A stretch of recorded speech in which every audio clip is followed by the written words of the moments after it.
good morning. There you are. Yep, here I am. Can you see me well? I can see you perfectly. I even caught your husband back there. Ah, yeah. He was trying to fix it. Come and say hello, Edward. Hi, Lillian. How are you? I'm fine. How are you doing this morning? Yeah, it's a typical English morning. Rainy.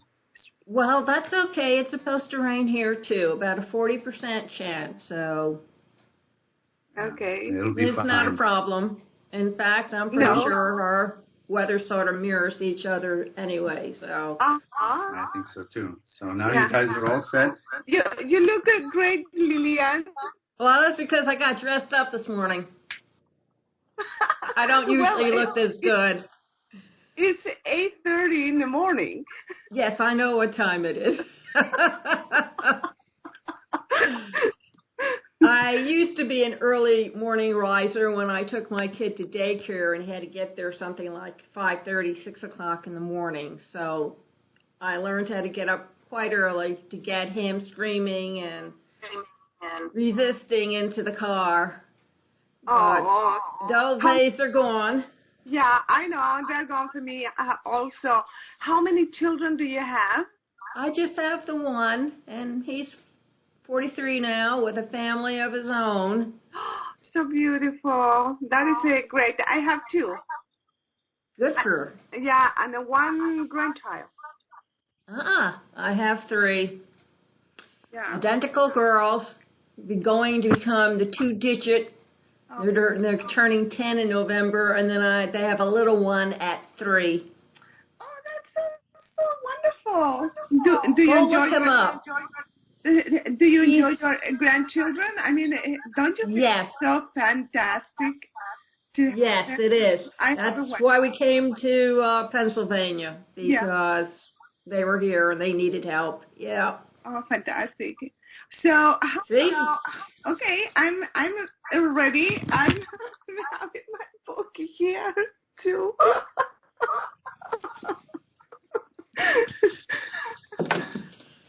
See, you got all my notes here. I'm in a little dark spot here. Can you see me well? I can see you very well. Not a problem. Okay, I was trying to turn some lights because there maybe is a little bit better. There you go. The next time you do video, always make sure that the light's behind you. It brightens you up that way. Okay, I put myself against the window now because I was against the corner here. Yeah. Perfect. So we're ready. We're ready? Okay, here we go. Good morning. Welcome back to Passionate World Radio Network. Distinguish yourself from the ordinary. And on Lillian's interviews show this morning, Lillian Caldwell will be interviewing the translator of the book Canto, General Song of the Americas by Pablo Neruda, translated by Mareala, Griffor. And here's the book, ladies and gentlemen, in case you want a good look at it. And it is a book of poetry that would make anybody delighted to read. It is a comprehensive book about the Americas, not just the United States, but the whole continents of America, South America, and Canada, which is part of the Americas as well.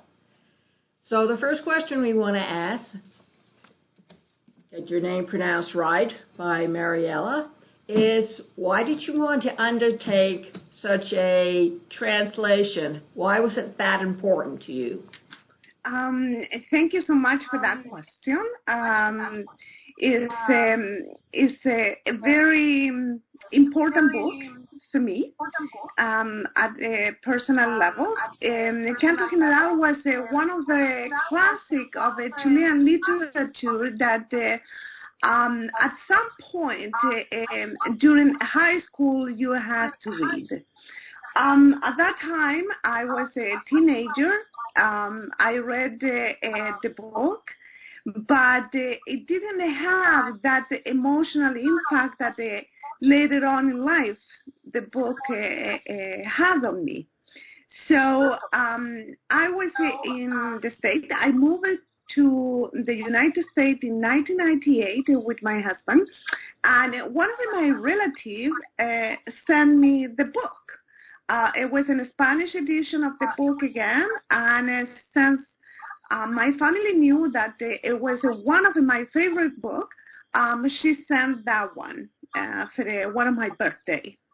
And I started to read the book, and I got reconnected with my culture and traditions and language, and I was emotionally overtaken by the beauty of the landscape.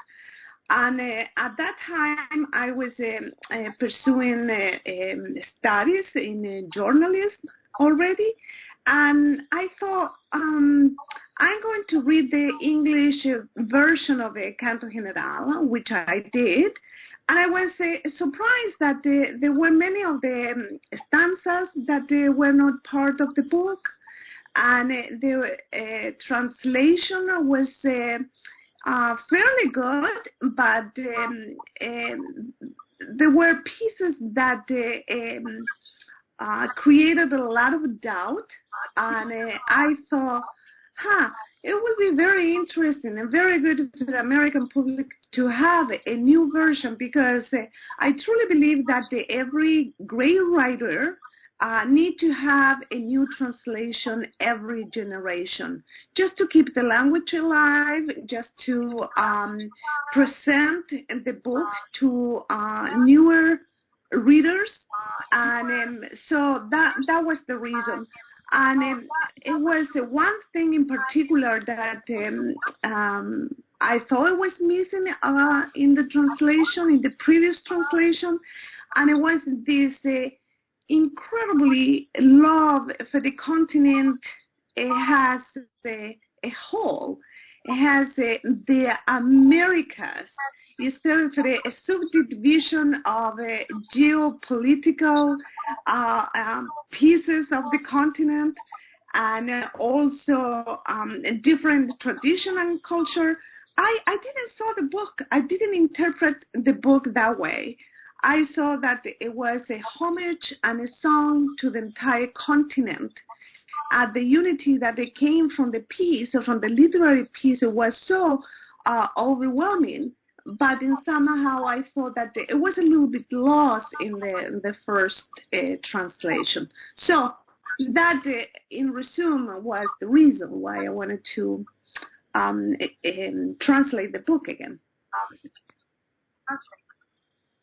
Well, I know that when I was reading through it, I quickly decided that this was not a book just to be taught in a literature class. This was the type of book that really needed to be taught either in a geography class, or a history class, or a social class, or a political government, however you want to say it, class, because it encompassed civilizations that make up a part of who we are.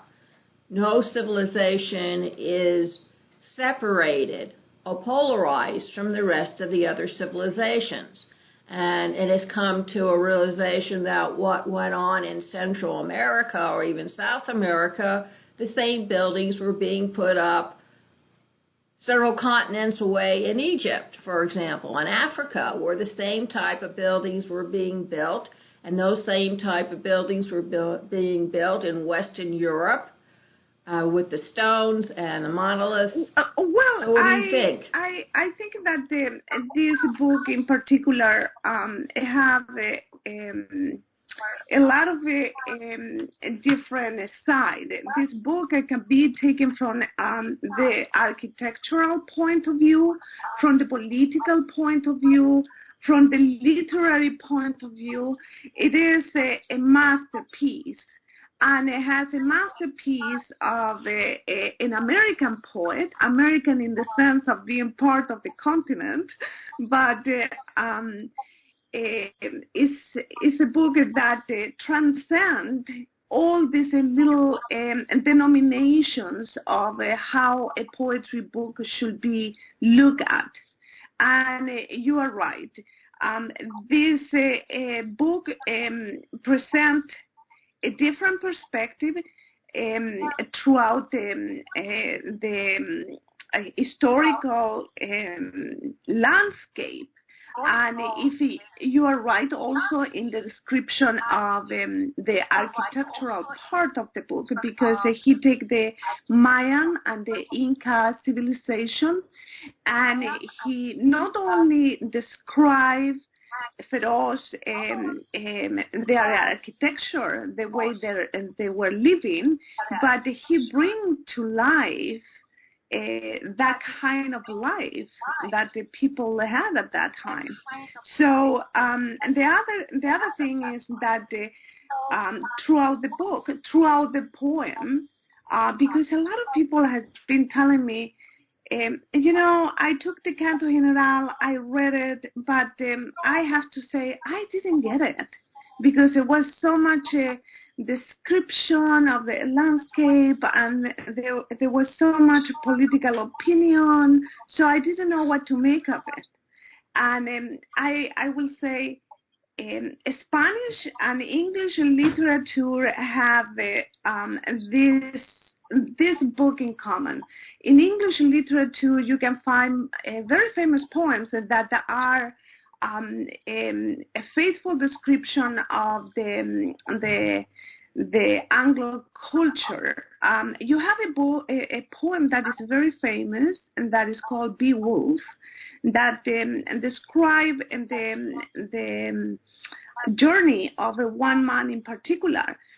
And it's a tremendous journey, but it's one poem. And this book, Canto General, has been described as chronicles, it has a series of articles, and I'm here to say to those people, it is one poem. It is a long poem, but it is one entire homage to the continent. And so...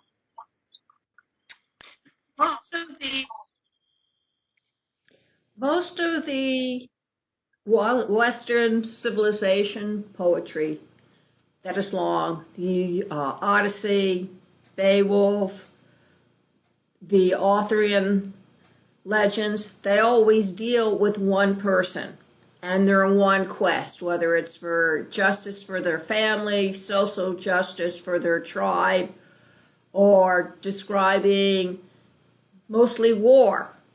But there hasn't been a defining book on civilization the way this book is. And I think that people who are used to Western influence of dealing just with one person involved with their own personal odyssey, with their own personal cultural upheavals, they don't know how to relate to different countries and different people making up yes, you're right. the entire Absolutely. landscape.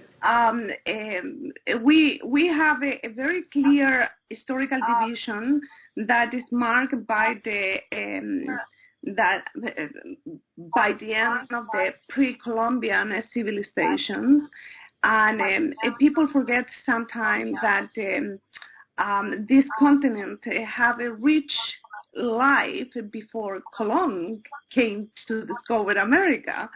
And the book also introduced this blurry line of a civilization in a fantastic form. There are pieces that are very critical to the conquistador, and for obvious reason. Because it was one culture, the European culture, that took over the native countries, and it was a lot of violence, and that kind of discoveries are never very gentle. There is a lot of war in between, but in the end, the description of the following development of societies are described also in the book. It has a flourish of the new society, of the new Americas. And it is beautiful to see those transitions, because you will discover that there were very resilient cultures that survived the new coming war, and it was a fusion, I will say, created with all these different peoples from different parts of the world. Because you have to remember that it was not only the Spanish conquistador, but we have also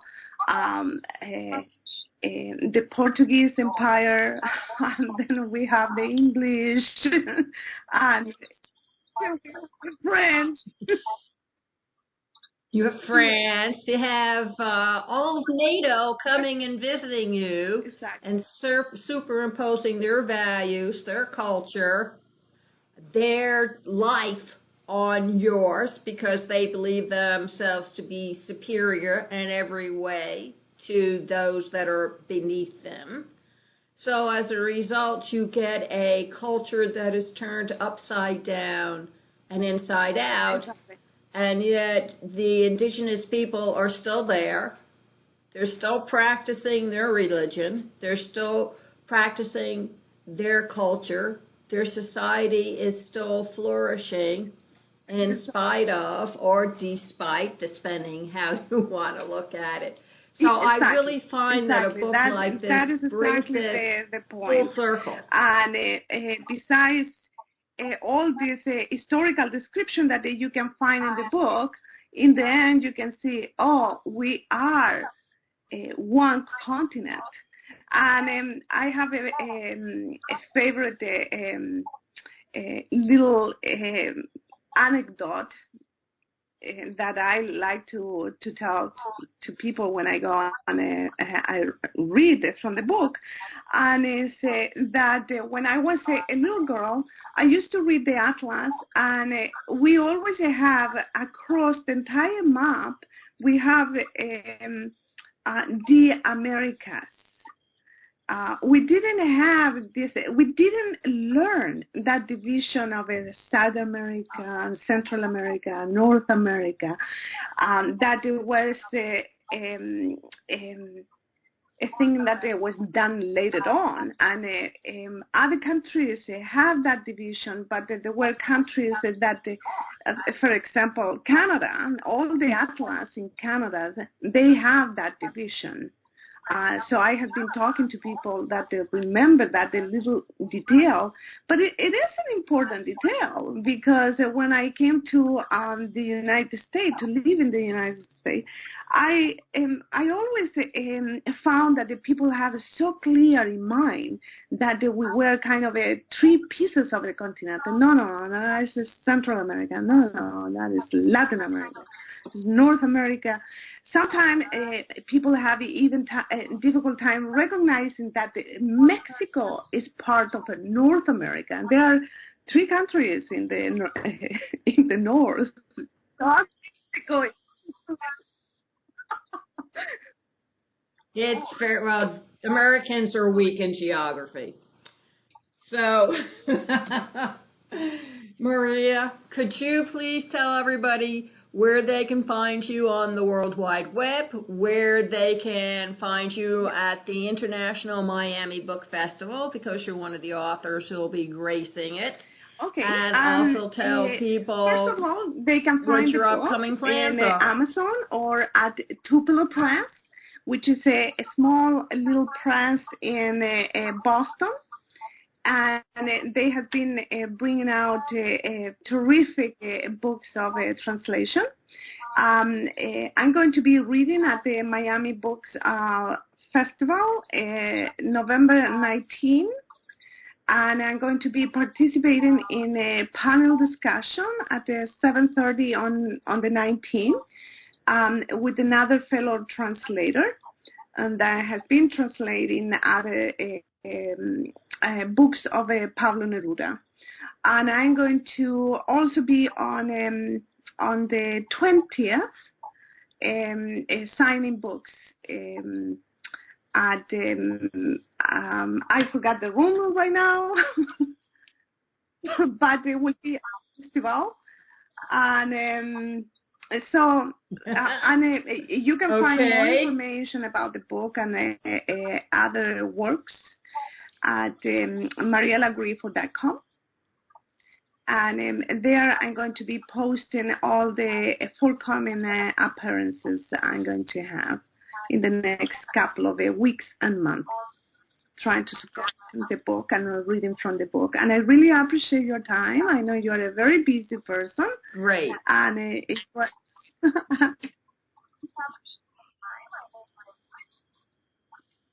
As you are.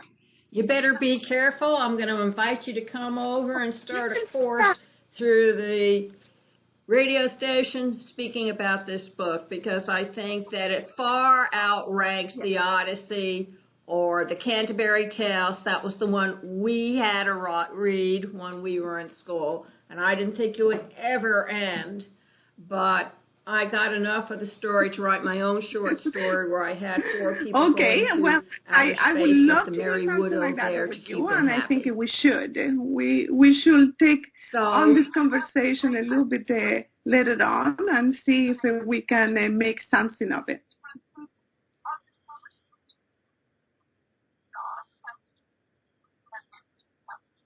I think so, because I really think that people in the United States are really missing out on a book like this. Ladies and gentlemen, it has everything in here. It has the politicians, it has the dictators, it has the mercenaries, but more importantly, it also has science in here. It has the biology of the region. It has the fauna and the trees. It explains why they're there and how they become part of the landscape and why that is so important for the people in Central America and South America and the U.S. and Canada, and how these plants sustain the civilizations before grocery stores ever showed up and before even the pioneers came by. All of this is part of the life cycle of the Americas, and you have to understand the life cycle before you can really move forward with your history.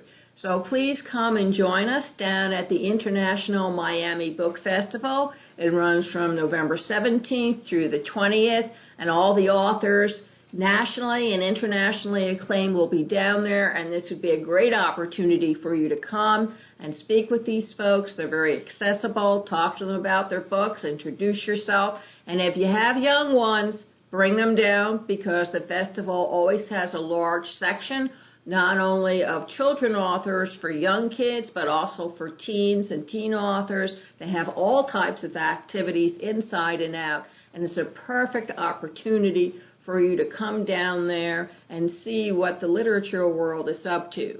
If you miss listening to this morning's interview with Ms. Griffor, don't be alarmed. You can go back and listen to her or see her this time on the video all over again at youtube.com/Lillian Caldwell, PassionateWorldRadioNetwork.com, Twitter.com/Caldwell, CAULDWELL, and Facebook, Facebook.com/PWR Network LLC. So thank you once again for joining us this morning. I am delighted to finally put the face to the book. Ladies and gentlemen, this is what the book looks like. You can't miss it. Read the back. It gives you some more information about the 2 translators. And let me tell you something. If my child at 43 recognized and wanted this book, then there's no reason why you don't want this book either, because I know he's going to be reading it to his 3 kids. And what a rich education they're going to get. So thank you for showing up. Thank you. Bye-bye. And thank